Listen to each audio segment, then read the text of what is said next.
നമസ്കാരം. നമ്മൾ കഴിഞ്ഞൊരു വീഡിയോയിൽ SW മാപ്പ് എങ്ങനെ നമ്മുടെ സർവേ നമ്പർ ഐഡൻറ്റിഫൈ ചെയ്യാൻ വേണ്ടിയിട്ട് എങ്ങനെ സെറ്റ് ചെയ്യാം, അതിൽ ഭുവൻ്റെ WMS ലെയർ എങ്ങനെ സെറ്റ് ചെയ്യാമെന്നുള്ളത് നമ്മൾ നോക്കിയായിരുന്നു. അപ്പോൾ അന്നേരം ഞാൻ പറഞ്ഞിരുന്നു SW മാപ്പ് എന്നുള്ള മാപ്പ് ANR എന്നുള്ള ആപ്ലിക്കേഷനേക്കാൾ ഏകദേശം അന്ന് ഞാൻ പറഞ്ഞത് എനിക്ക് തോന്നുന്നത് 13 MB ആണ്. പക്ഷേ 6 MB മാത്രം സ്റ്റോറേജ് യൂസ് ചെയ്യുന്ന ഒരു ആപ്ലിക്കേഷനാണ്. ഇൻസ്റ്റാൾ ചെയ്ത് തരുമ്പോൾ ഒരു 25 MB അറേഞ്ച് ചെയ്ത് തരും. മറ്റ് ആപ്ലിക്കേഷനൊക്കെ 100 MB പിന്നെ ആ ഒരു ലെവലിൽ വരുന്ന ആപ്ലിക്കേഷനായിരിക്കും. ഇതിൻ്റെ കാര്യം നമ്മൾ എപ്പോഴും ഒരു GPS വെച്ചിട്ട് നമ്മൾ ആ ഒരു ലൊക്കേഷൻ ഫൈൻഡ് ചെയ്യുന്ന സമയത്ത് ഒരു 5 മീറ്റർ ഒക്കെ വേരിയേഷൻ ഉണ്ടാവും.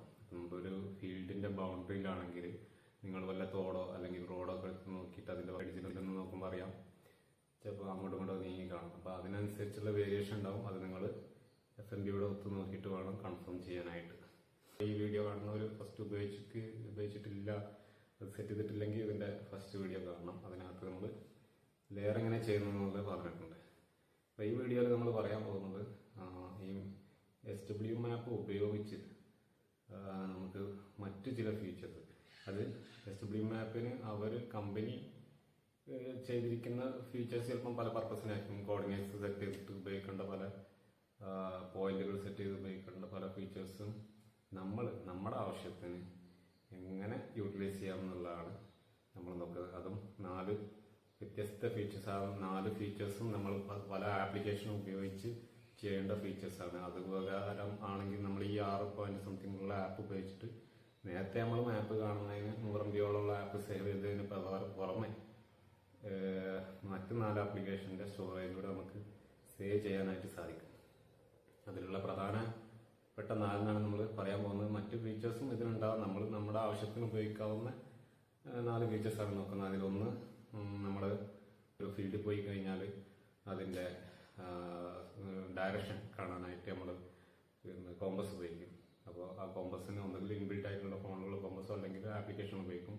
അതിന് പകരം ഇതെങ്ങനെ യൂസ് ചെയ്യാമെന്നുള്ളൂ. അതുപോലെ ലൊക്കേഷൻ നമുക്കൊരു ലൊക്കേഷൻ മാപ്പ് വരയ്ക്കാനോ അല്ലെങ്കിൽ ടോപ്പോ സ്കെച്ചിനൊക്കെ ആയിട്ട് നമ്മൾ ചില ആൾക്കാരൊക്കെ സ്ട്രാവ പോലുള്ള സൈറ്റ് ആപ്പൊക്കെ ഉപയോഗിക്കുന്നുണ്ടാവും പരിചയമില്ലാത്ത ഏരിയയിലാണെങ്കിൽ. അപ്പോൾ അങ്ങനെ ഉപയോഗിക്കുന്നവർക്കാണെങ്കിൽ അതിന് ഉള്ളൊരു സൊല്യൂഷൻ, ഉപയോഗിക്കാത്തവർക്ക് ആ ലൊക്കേഷൻ സ്കെച്ച് ചെയ്യാനുള്ള ഒരു സൊല്യൂഷൻ. സ്കെച്ച് ചെയ്യാൻ മീൻസ് ആ ലൊക്കേഷൻ പൂർണ്ണമായിട്ട് വരക്കാമെന്നല്ല, നമുക്ക് ആ ലൊക്കേഷൻ ജംഗ്ഷനുകളൊക്കെ ഐഡൻറ്റിഫൈ ചെയ്തിട്ട് പിന്നീട് നമുക്ക് വരക്കാനായിട്ട് യൂസ് ചെയ്യാനുള്ള ഒരു ഫെസിലിറ്റി. മറ്റൊന്ന്, നമ്മളെ ഫീൽഡിൽ നമ്മുടെ ലൊക്കേഷൻ എവിടെയാണെന്നുള്ള സ്കെച്ച് ചെയ്യാനുള്ള ഒരു ഫെസിലിറ്റി. പിന്നീട് നമുക്ക് അത് FMBയിൽ നോക്കിയിട്ട് മാർക്ക് ചെയ്യാനോ മറ്റോ ഉപയോഗിക്കാവുന്ന രീതിയിൽ അത് നോട്ട് ചെയ്ത് വെക്കാനുള്ള ഒരു ഫെസിലിറ്റി. മറ്റൊന്ന്, നമ്മുടെ ലാറ്റിറ്റ്യൂഡും ലോഞ്ചിറ്റ്യൂഡുള്ള ഫോട്ടോ എടുക്കേണ്ടതായിട്ട് വരുമ്പോൾ നമ്മൾ നിരവധി ആഡ് വരുന്ന ആപ്ലിക്കേഷൻ ഉപയോഗിക്കേണ്ടി വരുന്ന GPS ക്യാമറ പോലുള്ള ആപ്ലിക്കേഷനൊക്കെ അതിൻ്റെ സ്റ്റോറേജും അതുപോലെ അത് അഡ്വർടൈസ്മെൻറ്റും കണ്ട് കഴിഞ്ഞതിന് ശേഷം മാത്രം ആ ഫോട്ടോ എടുക്കേണ്ട ഒരു സാഹചര്യമൊക്കെ ഉണ്ടാവും. അപ്പോൾ അതിനൊക്കെ പകരം ഇതേ 6 MB ഉള്ള ആപ്ലിക്കേഷൻ ഉപയോഗിച്ച് ഇത്തരം സൗകര്യങ്ങളോടെ നമ്മളെങ്ങനെ യൂട്ടിലൈസ് ചെയ്യാമെന്നുള്ളതാണ് നമ്മൾ ഈ വീഡിയോയിൽ പരീക്ഷിക്കാൻ പോകുന്നത്. നമ്മൾ നേരെ വീഡിയോയിലേക്ക് പോകാം. ഒരു പ്രധാനപ്പെട്ട ഫീച്ചറാണ്, നമ്മൾ ഒരു ഫീൽഡിൽ എത്തിക്കഴിഞ്ഞാൽ ആ ഫീൽഡ് പ്രത്യേകിച്ച് ഒരു 11 മണിക്കോ 1 മണിക്കോ ഒക്കെ ഉള്ള ഇടയിലാണെങ്കിൽ നമുക്ക്, അല്ലെങ്കിൽ പരിചയമില്ലാത്തൊരു വില്ലേജ് ആണെങ്കിലോ, നമുക്ക് അത് ഏത് ഡയറക്ഷനിലാണെന്ന്, ചില ആൾക്ക് പരിചയമാണെങ്കിൽ പോലും ഡയറക്ഷൻ പെട്ടെന്ന് ഐഡൻറ്റിഫൈ ചെയ്യാൻ പറ്റില്ല. ചില ഏരിയ ചെന്ന് കഴിഞ്ഞാൽ തീരെ പറ്റില്ല. അപ്പോൾ അങ്ങനത്തെ ഒരു സാഹചര്യത്തിൽ നമ്മൾ കോമ്പസിനെ ഡിപ്പെൻഡ് ചെയ്യും. ഫോണിൽ ഇൻബിൽഡ് ആയിട്ടുള്ള കോമ്പസോ അല്ലാന്നുണ്ടെങ്കിൽ കോമ്പസ് ആപ്ലിക്കേഷൻ ഇൻസ്റ്റാൾ ചെയ്തോ ഉപയോഗിക്കും. നമുക്ക് ഈ ലൈറ്റ് വെയിറ്റ് ആയിട്ടുള്ള ഈ ആപ്ലിക്കേഷൻ ഉപയോഗിച്ച് തന്നെ നമുക്ക് ഡയറക്ഷൻ കാണാനായിട്ട് പറ്റും. അപ്പോൾ നമ്മൾ ആ ഫീൽഡിലെത്തിയതിനു ശേഷം നമ്മൾ മുകളിലെ മെനു എടുക്കുക. മുകളിലെ മെനു ഓപ്പൺ ചെയ്യുമ്പോൾ എങ്ങനെയാണ് ഉണ്ടാവുക, ഏറ്റവും താഴോട്ട് പോയി കഴിഞ്ഞാൽ സെറ്റിങ്സിൻ്റെ മുകളിലായിട്ട് കോമ്പസ് കാണാം. കോമ്പസ് എടുക്കുക. ആ കോമ്പസ് നമ്മൾ എന്ത് ചെയ്യുക, 360 ഡിഗ്രി അല്ലെങ്കിൽ 0, 359 കഴിഞ്ഞാൽ അത് നേരെ 0ത്തിലേക്ക് പോകും. അപ്പോൾ നമ്മൾ 0 സെറ്റ് ചെയ്ത് കഴിഞ്ഞാൽ 359 360 എത്തിക്കഴിഞ്ഞാൽ നമ്മളതെന്താ ചെയ്യുക, ഇപ്പം നമ്മൾ കറക്റ്റ് നോർത്ത് പൊസിഷനിലാണെന്ന് മനസ്സിലാവും. ഓക്കെ, അപ്പോൾ ഈ രീതിയിൽ നമുക്ക് എന്ത് ചെയ്യാം, നമുക്ക് ഡയറക്ഷൻ മനസ്സിലാക്കാനായിട്ട് പറ്റും. അപ്പോൾ അതിന് ശേഷം നമ്മൾ ക്ലോസ് ചെയ്തിട്ട് എടുത്തു കഴിഞ്ഞാൽ നമ്മൾ നിൽക്കുന്നത് നോർത്ത് പൊസിഷനെ ഫേസ് ചെയ്തിട്ടാണ്. ഏത് വശത്താണ് നമ്മളെ പോട്ട് എന്നുള്ളത് നമുക്ക് ഐഡൻറ്റിഫൈ ചെയ്യാനായിട്ട് ഈസി ആയിട്ട് പറ്റും. എങ്ങനെയാണ് നമ്മൾ പോകുന്ന ഒരു ലൊക്കേഷൻ, അതിലേക്കുള്ള വഴി, നമുക്ക് അത് അത്ര കട്ടിങ്ങോ അങ്ങനെയുള്ള ടേണിങ്ങൊന്നും പരിചയമില്ലാത്ത രീതിയിൽ കൂടെയാണ് വഴി എങ്ങനെ SW മാപ്പ് ഉപയോഗിച്ച് നമുക്ക് പകർത്തിയെടുക്കാമെന്നുള്ളതാണ് നോക്കുന്നത്. നമ്മൾ SW മാപ്പ് ഓപ്പൺ ചെയ്യുന്നു. നമ്മൾ നിൽക്കുന്ന സർവേ നമ്പർ ഓൾറെഡി അവിടെ വന്നിട്ടുണ്ടാകും ആ ലെയറിൽ. നമുക്ക് വേണമെങ്കിൽ ഈ റെക്കോർഡിങ്ങും പുതിയൊരു പ്രൊജക്റ്റായിട്ട് പുതിയൊരു ലെയറിലേക്ക് മാറ്റാം. നമ്മൾ ന്യൂ പ്രൊജക്റ്റ് എടുക്കാം. ഓൾറെഡി പ്രൊജക്റ്റ് 1 നിങ്ങൾ എന്ത് പേര് കൊടുത്താണെങ്കിലും ഒരു സർവേ എന്നുള്ള പേര് കൊടുത്ത് ചെയ്യാൻ പറ്റുകയാണെങ്കിൽ നേരത്തെ ചെയ്താൽ അങ്ങനെ ചെയ്യാം. പ്രൊജക്റ്റ് 1 എന്നുള്ളത് നമ്മൾ നേരത്തെ സർവേ നമ്പറിൻ്റെ WMS ലെയർ ചെയ്ത പ്രൊജക്റ്റാണ്. ഇതിൻ്റെ മുകളിൽ മറ്റൊരു പ്രൊജക്റ്റ് ആഡ് ചെയ്തിട്ട് ചെയ്യുന്നതായിരിക്കും ഉചിതം. അപ്പോൾ നമ്മൾ അതിനകത്ത് കാരണം അത് കഴിഞ്ഞ് കഴിഞ്ഞാൽ നമുക്ക് പിന്നെ ഡിലീറ്റ് ചെയ്ത് ഒഴിവാക്കാം. റൂട്ട് എന്ന് ഒരു പ്രൊജക്റ്റ് ക്രിയേറ്റ് ചെയ്തു. അതിൻ്റെ മുകളിലായിട്ട് റൂട്ട് എന്ന പ്രൊജക്റ്റ് ക്രിയേറ്റ് ചെയ്തിട്ട് ആ റൂട്ട് സെലക്ട് ചെയ്തിട്ട് നമ്മൾ ഇപ്പോൾ പോകുന്ന ലൊക്കേഷൻ റെക്കോർഡ് ചെയ്യാൻ വേണ്ടിയിട്ട് മുകളിലുള്ള റെക്കോർഡ് ബട്ടൺ ക്ലിക്ക് ചെയ്യുക. അതിൽ റെക്കോർഡ് ഫ്യൂച്ചർ റെക്കോർഡ് ട്രാക്ക് എന്നുള്ള ബട്ടൺ. അന്നേരം നമ്മൾ ആ ട്രാക്ക് ഏത് കളറിൽ വേണോ, ട്രാക്കിന് എന്ത് പേര് വേണം എന്നൊക്കെ ഉള്ള അത് ചോദിക്കും. അവിടെ നമ്മൾ റൂട്ട് 1 എന്ന് കൊടുക്കുന്നു. ട്രാക്കിൻ്റെ കളറ് ഡിസ്ക്രിപ്ഷൻ എന്തെങ്കിലും വേണമെങ്കിൽ ഡിസ്ക്രിപ്ഷൻ കൊടുക്കുക. ട്രാക്കിൻ്റെ മാർക്ക് ചെയ്യേണ്ട മീറ്റർ, അതായത് എത്ര മീറ്റർ കൂടുമ്പോൾ റെക്കോർഡാണെന്നുള്ളവരെ നമുക്കൊരു 10 മീറ്ററോ അല്ലെങ്കിൽ അതിനനുസരിച്ച് അങ്ങോട്ടും ഇങ്ങോട്ടൊക്കെ സെറ്റ് ചെയ്യാം. എന്നിട്ട് താഴെയുള്ള റൗണ്ട് ബട്ടൺ ഒരു റെക്കോർഡ് ബട്ടൺ ഉണ്ട്, അത് പ്രസ് ചെയ്യാം. പ്രസ് ചെയ്ത് കഴിഞ്ഞാൽ റെക്കോർഡിങ് തുടങ്ങി. എന്നിട്ട് നമ്മളത് ക്ലോസ് ചെയ്തിട്ട് നമ്മൾ പോകേണ്ട സ്ഥലത്തേക്ക് മൂവ് ചെയ്യും. ഇൻ കേസ് വാഹനത്തിലാണെങ്കിലും നമ്മൾ പോകേണ്ട സ്ഥലത്തേക്ക് നമ്മൾ യാത്ര ചെയ്യും.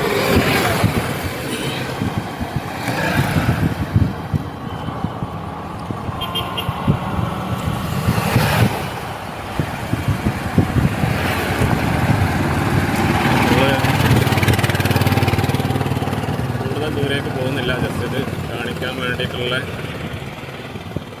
മാത്രമേ ഉള്ളൂ. ഇവിടെ ഒരു മറ്റൊരു റോഡ് തിരിയുന്ന സ്ഥലത്ത് നമുക്ക് സ്റ്റോപ്പ് ചെയ്യാം. ഇതാണ് നമ്മുടെ എത്തേണ്ട ലൊക്കേഷൻ എന്ന് വിചാരിക്കാം. അതിനുശേഷം നമ്മൾ ഓൾറെഡി റെക്കോർഡ് പ്രസ് ചെയ്തിട്ടുണ്ട്. റെക്കോർഡ് ട്രാക്കിൻ്റെ ഓപ്ഷനിലേക്ക് വന്നിട്ട് താഴെ പോസ് അതുപോലെ സ്റ്റോപ്പ്. പോസ് എന്നുള്ളത് നമ്മൾ പോസ് ചെയ്തിട്ട് പിന്നെ കണ്ടിന്യൂ ചെയ്യണമെങ്കിൽ അങ്ങനെ കൊടുക്കാം. ഇപ്പോൾ നമ്മൾ ഇതുകൂടെ സ്റ്റോപ്പ് സ്ക്വയറിലുള്ള button black button stop press ചെയ്യും. അപ്പോൾ ആ ട്രാക്ക് റെക്കോർഡായി. അപ്പോൾ ഇതാണ് ആ ട്രാക്ക്. അതായത് നമ്മൾ പുറപ്പെട്ട സ്ഥലം എത്തിച്ചേർന്ന സ്ഥലം റെഡ് കളറിൽ കാണിക്കും. അപ്പോൾ ഇനി നമുക്ക് എന്ത് ചെയ്യാം, ഇതിൻ്റെ സ്ക്രീൻഷോട്ട് എടുത്ത് സൂക്ഷിച്ച് വെക്കാം പിന്നീട് വരക്കാനായിട്ട്. അതല്ല എന്നുണ്ടെങ്കിൽ നമുക്ക് ഇത് തന്നെ ഈ ലെയർ നിലനിർത്തിയിട്ട് വരച്ച് കഴിഞ്ഞതിന് ശേഷം മാത്രം ആ ലെയർ ഡിലീറ്റ് ചെയ്യും. അപ്പോൾ ഓൾറെഡി ഇപ്പോൾ അത് സ്ക്രീൻഷോട്ട് എടുത്ത സ്ഥലത്ത് അങ്ങനെ കൂടുതൽ ലെയർ വരാതിരിക്കാൻ വേണ്ടി അത് ഡിലീറ്റ് ചെയ്യണമെങ്കിൽ നമ്മൾ പ്രൊജക്റ്റ് ഓപ്പൺ ചെയ്യുക. നേരത്തെ സർവേ നമ്പറുള്ള പ്രൊജക്റ്റ് എന്ന് പറഞ്ഞാൽ പ്രൊജക്റ്റ് 1 ആണ്. അത് നമുക്ക് എന്ത് പേര് കൊടുത്തും ചെയ്യാം. പ്രൊജക്റ്റ് 1 എന്നുള്ള പേര് കൊടുക്കാത്തതുകൊണ്ട് പ്രൊജക്റ്റ് 1 എന്നാണ്.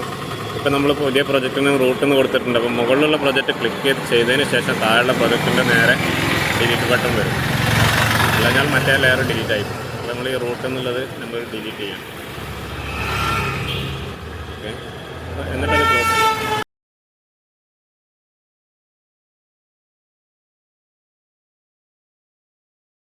ഇനി നമ്മൾ നോക്കുന്നത് SW മാപ്പിൻ്റെ മറ്റൊരു പ്രധാന സവിശേഷതയാണ്. അതായത് ഇപ്പം നമ്മൾ പ്രത്യേകിച്ച് തരംമാറ്റമൊക്കെ ആണെങ്കിൽ നമ്മളത് പോയി എത്തിയ സ്ഥലം ആ ഫീൽഡിൻ്റെ ഏത് ഭാഗത്താണെന്ന് നമുക്ക് മാർക്ക് ചെയ്യണം.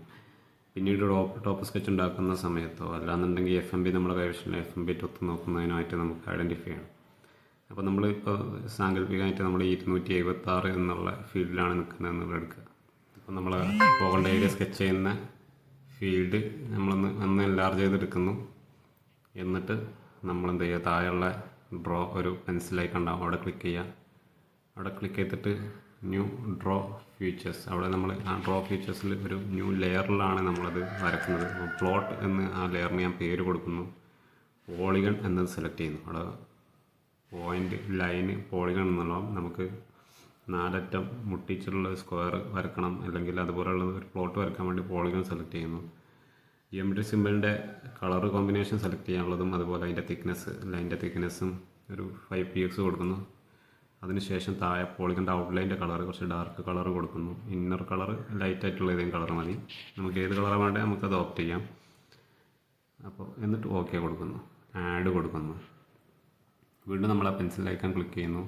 ന്യൂ ഫീച്ചേഴ്സ് പോയിന്റ് എന്നുള്ള റെഡ് കളറിൽ കാണിക്കും. ആ ഫീച്ചർ പോയിന്റ് എന്നുള്ളിടത്ത് ന്യൂ ഫീച്ചർ സെലക്ട് ചെയ്യുന്നു. നമ്മൾ നേരത്തെ കൊടുത്ത പ്ലോട്ട് ലെയർ നമ്മൾ സെലക്ട് ചെയ്യുന്നു, ആഡ് കൊടുക്കുന്നു. എന്നിട്ട് ആഡ് ഇൻസേർട്ട് പോയിന്റ്, അതായത് നമ്മൾ വരക്കേണ്ട പോയിന്റ് മാർക്ക് ചെയ്യാൻ. അപ്പോൾ നമ്മൾ ഒരു പോയിന്റ് അവിടെ കൊടുക്കുക, എന്നിട്ട് അടുത്ത പോയിന്റ് കൊടുക്കുക, എന്നിട്ട് അടുത്ത പോയിന്റ് കൊടുക്കുക, എന്നിട്ട് 4ാമത്തെ പോയിന്റ് കൊടുക്കുക. അപ്പോൾ നമ്മൾ ഇങ്ങനെയാണ് ആ പ്ലോട്ട് ഉള്ളതെങ്കിൽ ഇത്രയും മതി. അതിന് ശേഷം നമ്മൾ എന്ത് ചെയ്യുക, ഈ പെൻസിൽ ബട്ടൺ തന്നെ ക്ലിക്ക് ചെയ്ത് കഴിഞ്ഞാൽ ഇത് ഒഴിവായി കിട്ടും. പിന്നീട് നമ്മൾ ആ പ്ലോട്ട്, ആ ഫീൽഡ് വരുന്ന ഒരു ഏരിയ കിട്ടുന്ന രീതിയിലേക്ക് അത് കൊണ്ടുവന്നതിന് ശേഷം അതിൻ്റെ സ്ക്രീൻഷോട്ട് എടുക്കുക. സ്ക്രീൻഷോട്ട് എടുത്ത് ആ സ്ക്രീൻഷോട്ട് നമുക്ക് ആവശ്യമുള്ള ക്രോപ്പ് ചെയ്ത് ഒഴിവാക്കിയിട്ട് ആവശ്യമുള്ള ഭാഗം മാത്രം വെക്കുക. അപ്പം നമുക്ക് ഇതേമാതിരി നമുക്ക് വേണമെങ്കിൽ എന്ത് ചെയ്യാൻ പറ്റും, അടുത്ത പ്ലോട്ട് കൂടി അതിൽ വേണമെങ്കിൽ സ്കെച്ച് ചെയ്യാം. അപ്പോൾ ഒരു പ്ലോട്ട് കൂടെ അവിടെ വരക്കണം. അതായത് ഇപ്പം നമ്മൾ പ്രത്യേകിച്ച് തരം മാറ്റാണെങ്കിൽ നമ്മൾ പോയ പ്ലോട്ട് ഇതാണ്, ഒരിടത്തിൻ്റെ ഒരു പ്ലോട്ട് കൂടെ മാർക്ക് ചെയ്യണം, അത് ഏത് ഭാഗത്താണെന്നുള്ള മാർക്ക് ചെയ്യണം, അത് നമുക്ക് മാർക്ക് ചെയ്തെടുക്കാം. പിന്നീട് നമുക്ക് ടോപ്പ് സ്കെച്ച് വരക്കാനൊക്കെ ഉപയോഗപ്പെടും. അപ്പം ഇത് നമ്മൾ സ്ക്രീൻഷോട്ട് എടുത്തു കഴിഞ്ഞാൽ പിന്നെ ഈ ലെയർ നമുക്ക് ഡിലീറ്റ് ചെയ്യാം. അല്ല നമ്മൾ ഡിലീറ്റ് ചെയ്യാൻ മറന്നു കഴിഞ്ഞാൽ ഇത് ലെയറിൻ്റെ മുകളിൽ കുറേ ലെയർ കിടക്കുകയും ആപ്ലിക്കേഷൻ ഇങ്ങനെ കൂടി വരികയും ചെയ്യും. അപ്പോൾ ആവശ്യമില്ല, അതിനാണ് സ്ക്രീൻഷോട്ട് എടുത്തിട്ടുണ്ട്. സ്ക്രീൻഷോട്ട് എടുത്ത് വെച്ച് കഴിഞ്ഞാൽ പിന്നീട് നമുക്കിത് ഡിലീറ്റ് ചെയ്യാം.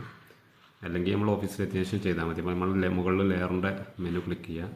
അതിനുശേഷം നമുക്ക് കാണാം താഴെ പ്ലോട്ട് എന്നുള്ള ഒരു പോളിഗൺ ഡ്രോണിൻ്റെ ലെയർ കിടപ്പുണ്ടാവും. അത് നമ്മൾ ഡിലീറ്റ് ചെയ്ത് കളയാം, കാരണം നമ്മളത് സ്ക്രീൻഷോട്ട് എടുത്ത് വെച്ചിട്ടുണ്ട്. അപ്പോൾ ഇങ്ങനെയാണ് ഈ ഒരു ഫീച്ചർ ഉപയോഗിക്കേണ്ടത്. ഇനി നമ്മൾ അടുത്ത ഏറ്റവും ലാസ്റ്റ് ഫീച്ചർ നോക്കാൻ പോവുകയാണ്. അതായത് SW മാപ്പ് ഉപയോഗിച്ച് തന്നെ ഒരു തരംമാറ്റമോ അല്ലെങ്കിൽ ലീഗൽ ആയിട്ടുള്ള കൺവേർഷനോ എന്തെങ്കിലും കണ്ടു കഴിഞ്ഞാൽ, അല്ലെങ്കിൽ മണ്ണെടുക്കുന്നതോ ഒക്കെ കണ്ടു കഴിഞ്ഞാൽ നമുക്ക് അതിൻ്റെ ലാറ്റിറ്റ്യൂഡും ലോഞ്ചിറ്റ്യൂഡുള്ള ഫോട്ടോഗ്രാഫ് ആവശ്യമായിട്ട് വരുന്നുണ്ട്. അതിന് നിങ്ങൾ GPS ക്യാമറ എന്നുള്ള ആപ്ലിക്കേഷനൊക്കെ ഉപയോഗിക്കുന്നുണ്ട്. പക്ഷേ അത് ഓപ്പൺ ചെയ്താൽ തന്നെ ചിലപ്പോൾ കുറേ സമയത്തേക്ക് നമ്മൾ അതിലുള്ള അഡ്വർടൈസ്മെൻറ്റ് കണ്ടതിന് ശേഷം നമുക്കൊരു ഫോട്ടോ എടുക്കാൻ സാധിക്കുള്ളൂ. അപ്പോൾ ഇത് തന്നെ അതെങ്ങനെ ചെയ്യാൻ പറ്റുമെന്നാണ് നമ്മൾ നോക്കുന്നത്. അതിന് ആദ്യം നമ്മൾ ചെയ്യേണ്ടത് നമ്മളെ ലൊക്കേഷൻ പ്രീസൈസ് ചെയ്യുക എന്നുള്ള. അതിൻ്റെ ലൊക്കേഷൻ പ്രീസൈസ് ചെയ്യുന്ന ബട്ടണിൽ പ്രസ് ചെയ്തുകൊണ്ട് നമ്മൾ നിൽക്കുന്ന ലൊക്കേഷനിലേക്ക് വരിക. നമ്മുടെ ലൊക്കേഷൻ പ്രീസൈസായി നമ്മൾ നിൽക്കുന്നിടത്ത് ഒരു റെഡ് മാർക്ക് വന്നു. അപ്പോൾ നമ്മൾ 88 എന്നുള്ള ഫീൽഡിലാണ് നിൽക്കുന്നത്. ഇനി ഇവിടെ നിന്ന് നമ്മൾ എന്ത് ചെയ്യുക, മെനു എടുത്തതിന് ശേഷം ഈ മെനുവിനകത്ത് ഫോട്ടോ എന്നൊരു ഓപ്ഷൻ ഉണ്ട്. ആ ഫോട്ടോ എടുക്കുക. നമ്മൾ ആ പ്രോപ്പർട്ടിയുടെ ഫോട്ടോ എടുക്കുക. അപ്പോൾ ഞാനിവിടെ ഫോട്ടോ എടുത്തു, അതിനുശേഷം ടിക്ക് മാർക്ക് ചെയ്യുന്നു. ആ ഫോട്ടോ എടുത്തു കഴിഞ്ഞു കുറച്ച് നേരം വെയിറ്റ് ചെയ്ത് കഴിഞ്ഞാൽ അതിൻ്റെ ലാറ്റിറ്റ്യൂഡും ലോഞ്ചിറ്റ്യൂഡും അവിടെ ഫിക്സ് ആയി. എന്നിട്ട് സേവ് കൊടുക്കുക. അപ്പോൾ നിങ്ങൾക്ക് കാണാം ആ നിൽക്കുന്ന സ്ഥലത്ത് ആ റെഡ് മാർക്കിന് അടുത്തായിട്ടൊരു ഫോട്ടോയുടെ ലോഗോ കൂടി വന്നിട്ടുണ്ടാവും. അപ്പോൾ ആ ഫോട്ടോയിൽ ക്ലിക്ക് ചെയ്ത് കഴിഞ്ഞാൽ ഇതുപോലെ ആ ഫോട്ടോഗ്രാഫും താഴെ അതിൻ്റെ ലാറ്റിറ്റ്യൂഡും ലോഞ്ചിറ്റ്യൂഡും കാണും. ഇവിടെ നമുക്ക് ഒരു ഓപ്ഷനുള്ള എന്താ വെച്ചാൽ നമ്മളിതിനകത്ത് സേവ് ചെയ്യുന്നത് ഓട്ടോമാറ്റിക് സേവ് ആകുന്ന ഫോട്ടോയിൽ അതൊന്നും വരില്ല. നമ്മളിതിൻ്റെ സ്ക്രീൻഷോട്ട് എടുക്കും.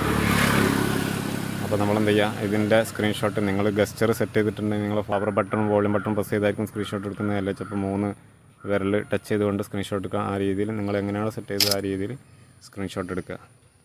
അപ്പോൾ ആ സ്ക്രീൻഷോട്ടിനകത്ത് ഇതിൻ്റെ ലാറ്റിറ്റ്യൂഡും ലോഞ്ചിറ്റ്യൂഡും ഇതുപോലെ നമുക്ക് അത് വേറെ ഫോട്ടോസ് വേണമെങ്കിൽ വീണ്ടും ഫോട്ടോസ് എടുക്കുക. എത്ര ഫോട്ടോസാണ് ആ ഫോട്ടോസ് എടുക്കുക, അതിൽ ക്ലിക്ക് ചെയ്ത് ഓപ്പൺ ആവുന്ന സമയത്ത് ഇതുപോലെ വരും.